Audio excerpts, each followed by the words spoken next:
name is Chris Jackson, currently an elected member of the Community College Board and candidate for District 10 Supervisor. And the first one of these that I actually saw, Tony Kelly actually sat on a table. I want to assure you, I'm not as brave as Tony is, and I will not be sitting on this table. I do not know how strong this is, and I think I've packed on a few since I've been campaigning. But my name, like I said, my name is Chris Jackson, candidate for District 10 Supervisor. And my family's been in District 10 since 1966. My pawpaw came here from Natchez, Mississippi, third grade education, worked in a Hunters Point shipyard.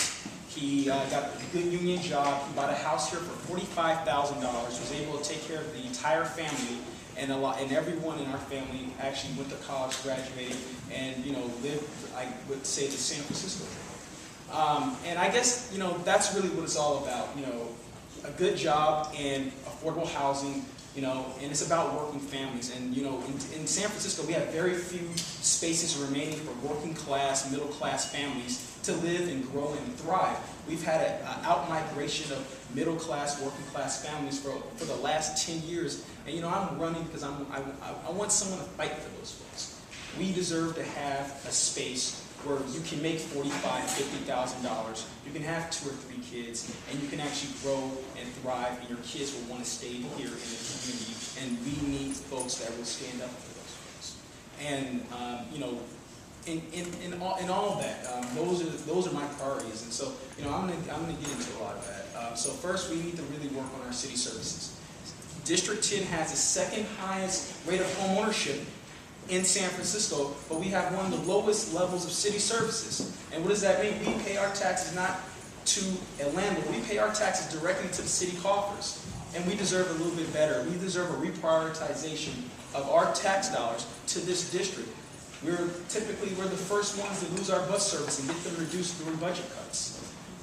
We have a universal health care system where only 7% of folks from Bayview, Hunters Point, 7% of people from Visitation Valley, and only 3% of folks from Potrero Hill are enrolled, when 65% of people in District 10 are eligible to be in our Healthy San Francisco, our universal health care system. And we have one of the worst health disparities here in District 10. We live in a superfund. We are the only district with a superfund site.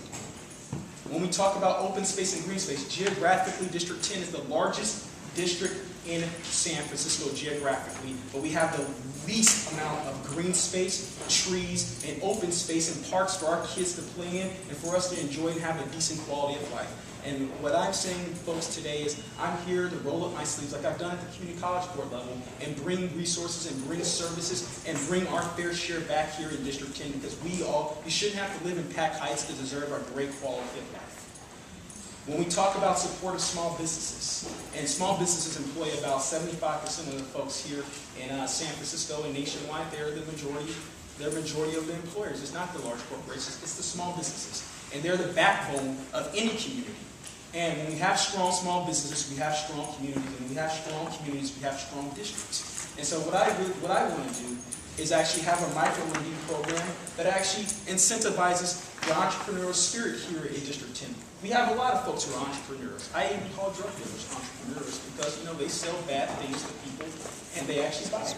Well, and I joke, and I joke about it as a serious matter, but what I will say is we need to strengthen our small businesses with micro-lending, and we actually are one of the only districts that don't have a local credit union. You go to Mission, the Mission District has a local credit union, and with the credit markets drying up, small businesses are finding it very hard to gain access, and we really need to make sure that we gain access, that small businesses can grow and thrive here so they can actually hire our folks here in the community. I'll talk about responsible land use with my 1 minute left, and I know it's a 2-hour conversation. We need responsible land use for the ship. We need to actually add value into our land use. When we're talking economic development, does not just mean building homes. It means adding value. It means putting PBR. 50% of folks who are without a college education in San Francisco actually work in the production, repair, and distribution industry. We should be prioritizing that and incentivizing that in any development that we have. We should be talking about light industrial, heavy industrial, because if you can't have a job that's good quality, you can't live in the house. And that's what forces the out-migration. All of these things are interconnected, supporting working families, supporting good jobs, and supporting good city services, and that's what really builds a rich tapestry in this district, and so that's why I'm running.